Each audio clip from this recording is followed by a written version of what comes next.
all I ever wanted to do was to keep learning new tricks. I didn't really care about the standings or, the perception of my style or whatever. My job was just to keep getting better. And a lot of times when you see an athlete or an artist or whatever that reaches a certain apex that they think, like, this is the goal, I'm number one, this is it, they lose all their motivation because that's all they were trying to aspire to. And my motivation was always just to keep getting better at skating. Hey everybody, welcome to Impact Theory. You are here, my friends, because you believe that human potential is nearly limitless, but you know that having potential is not the same as actually doing something with it. So our goal with this show and company is to introduce you to the people and ideas that will help you actually execute on your dreams. All right, today's guest is widely considered the greatest skateboarder of all time, often referred to as the godfather of the sport itself. He started skating when he was just 9, turned pro at 14, and by his senior year, he was making more money than his teachers. By the age of 25, he had competed in 103 pro contests, winning 73 of them, and coming in second in an additional 19, giving him a top 2 finish rate of almost 90%. But skateboarding remained a fringe, often disrespected sport that saw him routinely mocked and picked on. Many told him that he should grow up and get a real job, and despite being named world champion of vert skateboarding 12 years in a row, in the early 90s it looked like the naysayers might be right.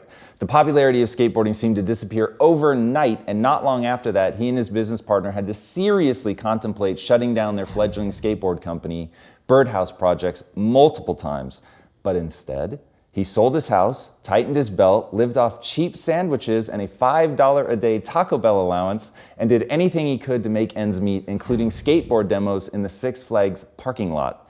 His commitment, insane work ethic, and a love of progression finally paid off, however, in the late 90s when skateboarding had a massive resurgence in popularity due to the X Games. He once again rose to prominence, dominated the sport, winning 9 X Game gold medals and landing the first ever 900 on live TV. Just 2 months before the launch of what would ultimately make him one of the most recognizable athletes on the planet, the billion-dollar video game franchise Tony Hawk's Pro Skater. Additionally, he's won countless awards, appeared on The Simpsons, and his foundation has helped create roughly 600 skate parks across all 50 states. So please, help me in welcoming the man whose first skateboard now hangs in the Smithsonian, the New York Times best-selling author of Hawk, Occupation Skateboarder, the GOAT himself, skateboarding legend, Tony Hawk. All right, thank you. Hey, man. Welcome to the show. Thanks for having me. Dude, thank you for being here, man. So, as I was saying before we started rolling, as a kid and then quite frankly into my early 20s, I really wanted to be good at skateboarding. So I had a skateboard. It was my mode of transportation all through college, but I was really bad at it. And so watching you, I was way into the Bones Brigade and just really wanted to emulate that. Was really terrible. And researching you, you said that one of the key moments in any skateboarder's life is the first time they really get hurt and then how they respond to that. The first time I got hurt, I stopped immediately. But how did you learn to deal with that and really push forward? Well, I think it was the first time I got hurt, it was pretty severe. I got a concussion, I knocked out my teeth. I woke up pretty much in the ambulance. Whoa. And my first thought was not, what have I done? This is crazy. It was like, well, how long do I have to stay off my skateboard? That's crazy. I mean, it was immediately like, how do I get back? And also I remembered, as I came to, I remembered what I had done and what mistake I had made. And I was thinking like, well, I'll never make that mistake again. That was really the thought process. And it wasn't a matter of mortality or fear. It was just more like, and I guess I realized at that moment, I realized it then, but I realized it later that I wasn't really afraid to get hurt for the sake of progression. I wanted to push through and learn from my mistakes and endure injury and pain to get to these goals. And so I think that a lot of friends that I had, they got hurt once and either they quit or their parents told them to quit. Mm. What would you have done if your parents had told you to quit at that point? It's a good question. I relied on them so heavily for transportation to the skate park and support in that sense. I probably would have tried to skate and make a go of it however I could, but I don't think I would have been successful at it because I had a lot of support from my dad. He was basically the chauffeur for all the skaters in our area to go to different parks around the Southern California area, and so if he weren't there, no other dad would have picked up that slack. And so I big brothered for this kid for a while, and because I was into skating, he wanted to get into skating. So bought him a board, took him to the skate park, and he's like the target kid that you've been building the skate parks for, really underprivileged, grew up in Compton, and so it was a cool thing for him to do. And I took him to the skate park, had him in helmets, pads, like the whole nine. And we were there for maybe like 30 minutes and another kid fell and dislocated his wrist. And so his wrist was like this, but up and back. Yep. And I was like, oh, I was freaking out. And I thought the kid that I was with wasn't. And so he just kept doing stuff. But every time like he would go down a ramp or something, like my heart would jump.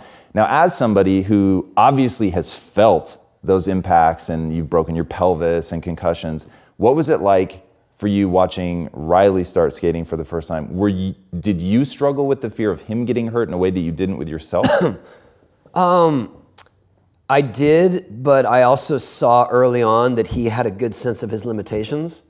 And he was very much like me in the sense that he wanted to push his boundaries, but also not risk his mortality. I mean, he definitely got hurt in ways that I didn't anticipate.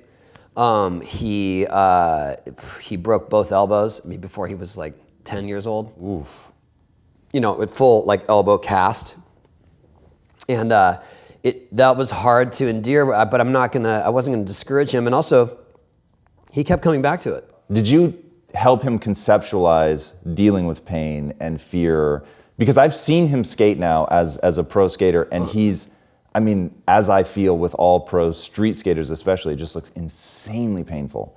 And so he's got some sort of relationship with fear and pain and all of that. I think just more by example. We have 4 other teenage boys now, and they rely on me to sort of assess their injury or to take care of it because I've been through so many. And I think it's just more leading by example and showing that, well, I don't like to say get right back out there, but the sooner you get out moving and stuff, the faster it heals, really. I mean, depending on the severity of the injury, but I think that's key, and I'm a living example of that. And do you have any, is there anything you say to yourself, a mantra or whatever, when you get hurt? Like, are you focused on what you're trying to accomplish? Yes, I mean, it's different now that I'm older. I'm not trying to take the risks that I used to, obviously, and there are times when I just feel like my body's not in prime shape or capable of pushing this next limit, obviously. But sometimes the stubbornness overpowers that. It's interesting though, you talk about that internal drive, you're doing it just for you. That really does seem to be the hallmark of how you've been able to have as much success. And I really do want to understand what is it about you that led you to just keep going, to innovate when the sport was dying, to face people making fun of you when it really seemed like it was over, but you just kept doing it? Well, the thing that I loved initially about skateboarding is that it felt like it was this empty canvas. Anything you do, even if it's a little tweak, it was a new trick. And so it was like there's this constant progression, and all I ever wanted to do was to keep learning new tricks. I didn't really care about the standings or the perception of my style or whatever, as long as I could keep learning these new tricks. And so as I was successful in competition and winning a lot of the events, my drive was just to keep getting better. And a lot of times if you see an athlete or an artist or whatever that reaches a certain apex that they think like, this is the goal, I'm number one, this is it, they lose all their motivation because that's all they were trying to aspire to. And my motivation was always just to keep getting better at skating. And so, enduring sort of the naysayers was probably helpful. It seemed like I was getting bullied at the time because I did. People like to write me off and say I'm a circus skater and whatever. Because you were doing tricks. Because I was doing tricks and I wasn't focused on the style. And I just didn't have the body frame for the big gnarly airs and the flowy style. You know, I was like this scrawny rat, and I just figured out a way that I could maneuver my board under my feet and in the air, and eventually got taller and stronger, and I could do it much higher in the air. But still, I was largely made fun of for my lack of style. But that only fueled the fire for me, because it was just like, well, I'm just going to keep doing this and hopefully prove them wrong in the end. And I can't say why me, except that I just never wanted to slow down. And do you think that internal driver, because so as I was going, like one of the notes, you would say something and I would take the note over and over again, was the intrinsic motivation. Like you were just, there was something in you were trying to do. So the most interesting part of your career to me is when it all craters and there isn't big money left to be had. And in fact, you're now risking more and more money, hoping that it swings back up. And you kept saying, like, in that time, there were really two things that kept me going. One, I did think that it might come back, but then two, I just loved skating. And so I was actually able to make a living doing something that I loved, even though I was just sort of getting by. Is that something you can teach? Like, and I'll frame it this way. The number one question I get asked all the time is, how do I find my passion? Well, I guess what I learned through those years and having come through them, and obviously having another wave of success, is that it seemed like in hindsight it seemed like a struggle, but at the time I was still getting to do what I loved, and so it wasn't about the cashing in, or it wasn't about the perks and the extravagances. It was more like, I get to go skate for a living, and I'm paying the rent. I'm providing for a family, barely, but it's working. And I enjoy my work, and that was it. And that's what I've learned. And then having come through sort of not the fire, but this huge wave of success, to come back to what I feel is important to me, which is the skating, and that's what I enjoy the most. And I wasn't ever doing it for fame or fortune. Those were not my motivations. And so when people say, what's your passion? All I can say is follow what you really enjoy doing, and that'll be your success. Because if you enjoy going to work every day, that's the biggest success that you can imagine. As far as I'm concerned, you can be hugely successful financially doing something you don't like, and that just doesn't bring happiness. I mean, it all seems cliche and it all seems kind of basic, but it's definitely what I've learned being, through the ups, the highs and the lows of a career. It's interesting. So, I mean, yes, that is cliche in the sense that that's what people often repeat, but you've certainly lived that. How do you help people through where you can see the sort of heartache of, I want to do something that's going to be respected externally. There are going to be accolades. There is going to be money, or even just like, I haven't found anything that I love enough. Do you find that you fanned the flames of your own interest in skateboarding, or was it purely just like from the moment you saw people doing the airs in the pool, you were like, that's it? What I think is important, that people find something they love and they're like, I want to do that, but they don't realize what all that encompasses, the wealth of knowledge you need, even though this one thing inspires you. And I think what I learned through skating and then eventually through business is that I wanted to learn all aspects of that.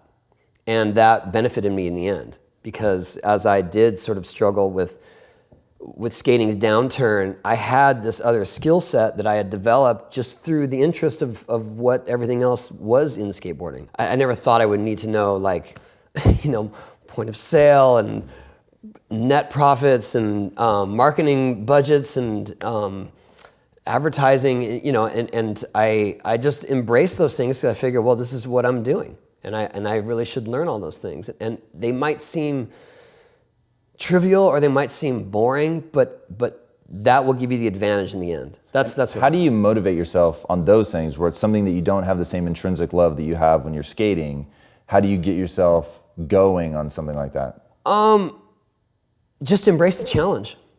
I mean, I embraced the challenges of skating all through the years, and even some things in skating that didn't really interest me. And so I kind of learned how to street skate by default, and it wasn't something that I was like gunning to do or thought that would be my career path, but at the same time, I enjoyed it. and there was still a sense of community with it, and we were breaking new boundaries. So I guess that's one example of something that maybe you didn't think you were interested in, but if you're so laser focused on just one part of what you're doing, you kind of miss the big picture and the other opportunities. Walk me through, what is the process of becoming great? Do you think people are born great, or do you think literally they can work their way? Someone like Andrew Reynolds can work their way? I think it's all about the work you put into it. It's sort of the 10,000 hours theory. In the case of Andrew Reynolds, he was the scrappy little sloppy skater. But he was driven, and he was his own worst critic, and it made him perfect certain tricks that he was doing so that they looked the way he imagined them to look. And now, I'm getting a little nerdy here, but if anyone says frontside kickflip, the first thing you think of is Andrew Reynolds. And that's just how it is, because he perfected this move, became his signature, and he's great. He's great at it. He's a great skater because he never wavered. He never really gave up and didn't listen to any naysayers. And do you see that process as being sort of blind repetition? I would never say it's blind repetition. I think it's very calculated risk, methodical approach.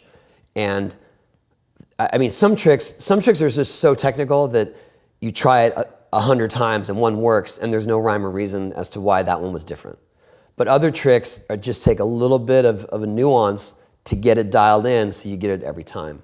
And that is more a matter of determination, I think. Not blind repetition, but definitely determination and the ability to recognize your own mistakes. So I wore this shirt, Grit, because looking at your career, that to me is, when I think about why I was never good at skateboarding, it was because I really wasn't willing to fall over and over again. And quite frankly, I had my heart broken at one point because I was ollieing like a fiend. I thought I was really getting good at it.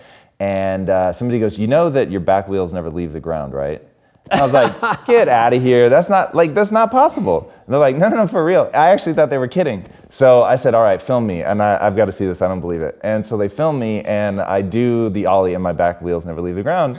And my whole world came crumbling down. And I was like, how can this be? Literally, how can this be possible? First of all, that nobody told me until then. And that second, it felt like I was really doing it. And between what it felt like to fall, which seeing you land on your hip, I know how much that hurts.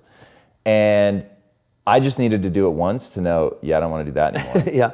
And then doing that. And what I'm so curious, I want to know, time machine, you go back, you're there on that playground parking lot with me. Do you have magic words, a way to frame it, whatever, inspiration to get me to rethink about how I should be approaching this, to help me find that thing you had, which was the love of the progression or whatever? Is there a way to I really wanted to skate, Tony, no bullshit.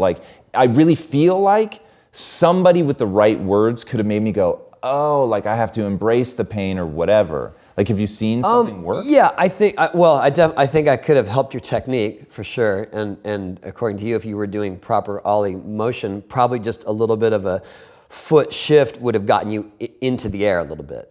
The thing that I've noticed, especially having so many boys, is that when I give them a little bit of advice, if they truly do follow it, they do the thing they're trying to do. Sometimes they just won't commit. That's it. You know what I mean? They just won't commit to the thing. And they think that if they move their feet and step back, the board will somehow magically do the thing and then come back to their feet.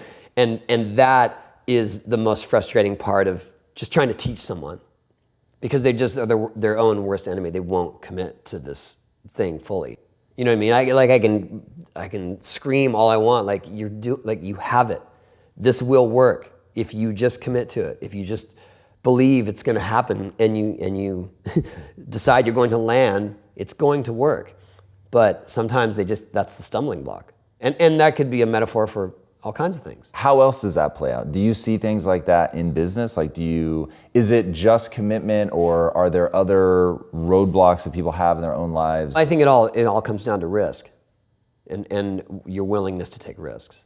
That's for sure a thread that I can say is equal in skateboarding and in business for me. And what I learned growing up is that I'm willing to take a risk for the sake of progression or for the sake of success. And it doesn't always work. I've definitely had failures, big financial failures. But I learned a lot, and I think the other thing is you have to embrace those failures. You have to embrace those mistakes. What do you mean by that? How do you embrace a failure? Well, basically, you have to learn that approach didn't work, and you don't want to do it again, obviously, and that if you hadn't had that failure, you might have made a much bigger mistake later on, doing the same exact thing. Getting into business, which has been more like sort of life instructive, skateboarding or business? Well, I use all the lessons that I learned from skateboarding in my business, so I'd say definitely skateboarding in terms of what it taught me about persevering and believing in myself and not listening to the haters. Let's talk about that. That's actually really interesting. So first of all, you're getting hated on when you're pretty young. Like, how did you inoculate yourself from that? It's funny because I tell this story. Sometimes I do public speaking, and I tell the story about how the amount of criticism I received as a kid with my strange style, and obviously, I'm super skinny and I just look like a giant pad. And the strange, what they called circus tricks that I was doing, I was getting a lot of flack, even in the skate magazines, which was like, skating is already this outcast activity of, misfits. And then suddenly, say I found my people there, and then I'm being ostracized from them for my style. So I'm like living in this little bubble of uncertainty and unlikability. And so I learned that at that time, don't listen to them. I'm doing what I love. Because I had a couple friends that were kind of in the same mindset. They were young too. They were more into the tricks, and we would just skate together, and we would bounce ideas off each other, and we would all come up with new tricks that we enjoyed doing. And that's all it took, was this small community of people sort of having each other's backs. You had a lot of conviction, and it becomes easy to stand up for yourself it's actually not true. It's hard as hell to stand up for yourself anytime, but certainly easier if you have a conviction. But how the hell do you get a conviction? Like when you're 14, and I've seen the photos of you when you first started skating, and you really did look hilarious. Like you were so skinny. Yeah. And I just remember at that age, like, how do you get above like what people are saying, especially bigger, cooler kids? Even if you've got a couple other kids that are your style, like that would definitely help. But how did you turn those like, I think this is cool, into like, this is so cool, I'm gonna stand up for it? And really, truly, can you pass that on? Like, how do you teach your kids, which comes back to the kids, like, is that something you teach kids? Like, without just saying, stand up for what you believe in? I think it was more that I did get a few a few boosts of validation through the years. And do you have anything else in your life other than skateboarding that you feel a similar draw to grow and improve and get better? No, not in that sense. I mean, if anything, it's fatherhood. I'm always learning. I'm always learning to be more effective, to be better. And, sometimes it's hard because Riley was sort of the litmus test, and I obviously could have done better in a lot of ways and been more present. And I'm still learning a lot as I go, and I've come through a lot of chaos and turmoil just in terms of success and relationships and things like that. And I think my wife and I have a really good handle on what they need from us and how we can be effective without being overbearing. And what is the key to being a good parent? Listening and taking interest, being present. And when I say present, I don't just mean like in the same room on your phone, which is super easy to do, and I fall into that trap too. Because it's sometimes, we'll be all around a table and everyone's just staring at a screen, and sometimes we just have to, all right, phones down, let's talk. Other than your children, I'm going to completely take them off the table. What is the coolest thing that's ever happened to you? That's a good question. I think being on The Simpsons was definitely one of the biggest, coolest things that could ever happen, because The Simpsons is such a touchstone of pop culture and what the mainstream audience is understanding and looking at, and the fact that they made an episode that focused on me was one thing, but the idea that I was going to play my own voice, it always seems like if The Simpsons has a character and it's not that character's voice, that's the opposite. That's the opposite of cool. Right. That means they're trying to diss you, but the idea that they invited me and they based this episode around me and Bart, it was this huge honor, and it still is to this day. I mean, like I said, it was. I watched The Simpsons from when it was on Tracy Ullman. What about getting your board up in the Smithsonian? That is a huge honor that I never imagined or fathomed that they would be interested in such a thing, and the fact that I've lost so much stuff through the years and given away so much stuff and thrown stuff away that somehow I held onto that board. It didn't. I mean, through my first 5 or 6 years skating, it didn't have that much meaning. Right. But I always kept it for some reason, and then they contacted me about donating to Smithsonian, and I called my brother because it was actually his board. He gave it to me. It was his hand-me-down. So I had to call him for permission. And I said, Steve, they want to put this board in the Smithsonian, and he said to me, that's where I thought it always belonged. Whoa. And that was, to me, that was more validation than anything. The fact that, my brother who got me into skating, who gave me my first board, thought that much of it, that we both went to DC and handed it over in white gloves. That's really cool. It was pretty cool. So a year ago, a little less, I guess, we did a 24-hour live here where I was on camera for 24 hours. I was answering people's questions and doing obviously a lot of talking. At the end of it, I felt pretty good. And then 2 days later, I had to fly to London, and I had another 9-hour Q&A. And at the end of that, my voice felt different. There were certain notes I couldn't hit. And it freaked me out because I'd always taken my voice for granted. I'd never thought about the fact, what would this look like if I couldn't speak? And then it didn't go away and didn't go away. And then I started feeling like pressure in my throat, and it was getting really weird. And it made me ask, I realized for the first time that my voice was a part of my identity, and I'd never realized it. And so suddenly I felt like a different person and a less person if I wasn't going to be able to vocalize. And so my mind just starts running away, and I start thinking not only who am I without this, but what do I actually do? How do I run the business, right? So I know at one point you weren't skating a lot in the business and you were focused more on the marketing, but then ultimately realized I need to go back and skate. Yeah. Have you thought at all about who am I without this and what do I do? Well, I honestly went through that a couple of years ago. My wife can attest to this, but I started losing sponsors all at once. And I mean a group of them. And it wasn't necessarily because of anything I was lacking or doing. It was just more the business and the way that endorsements were working at the time, that it was just there's no more yearly contracts. Everything is more short, social media based, but they all came crashing down at once. And I struggled with it. I struggled with my sense of value. I struggled with, who am I? I thought this was what I was doing. I thought this was my purpose. This is my living. And it took a while for me to really come to terms with, I love doing this regardless. But also, even if I'm not doing this, I'm still effective as a person in terms of as running a business, being a father, having value, being interesting, all those things were things that I had to accept about myself, because this thing that I took for granted for the most part, that I knew and loved and that I had done for 20 years as a career or more, 30 years as a career, was suddenly coming to not a screeching halt, but definitely a slow.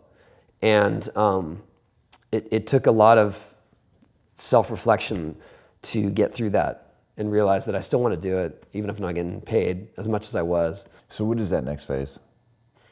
Well, definitely I'm hugely proud of what my foundation has created and accomplished over the last 15 years of doing public skate parks in low-income areas and working on a more international level with Skateistan, funding projects in South Africa and Cambodia.